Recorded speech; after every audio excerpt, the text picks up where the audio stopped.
You see, one of the ways you meditate is to repeat thoughts again and again and again. It's a practice till today. Till today, I can play a teaching, play a message, play scriptures, play verses again and again. Sometimes I make declarations myself and record it. Prophetic declarations myself, and I put it on repeat while I sleep.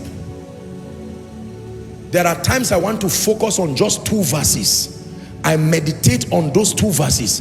I first quote them and then make prophetic declarations by myself. They are in my phone. And I play it on repeat.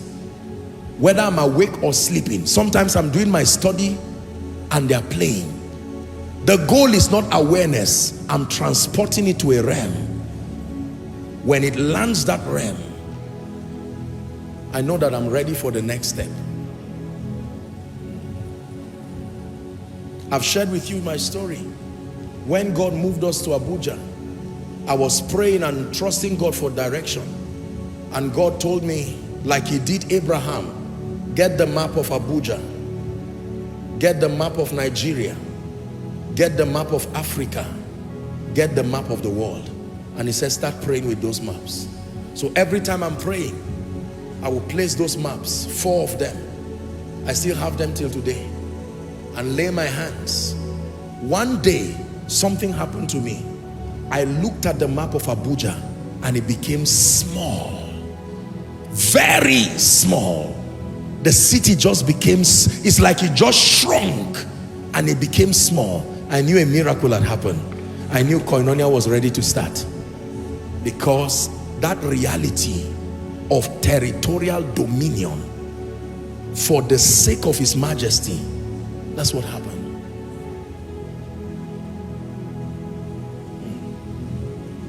Hallelujah. But every once in a while, not every time, I revisit those maps again. And now that God is sending us to the nations, I carry that map of the world sometimes and I look at it. And I look at the continents from the eyes of the Creator, not from the eyes of an inhabitant. You can't see that far. But when you stand with the Creator's lens, you will see that there is no nation you cannot conquer. Men like John Knox saw this and they said, God, give me Scotland, not a community, give me that territory. Listen, when you do this, you can see great things. You can put your businesses and say, by God's grace, I will have a global business for the kingdom. People will laugh at you. It's not an attack, it's a usual thing with men. Men are permitted to laugh until your result bail you out. Provided you have not produced result, don't be angry that men laugh and mock. Mockers are a natural pathway to greatness. If you don't find them, you're on the wrong path. Their presence validates that you might be doing something right. So you continue.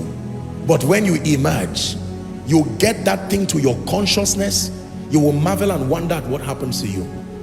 Hallelujah.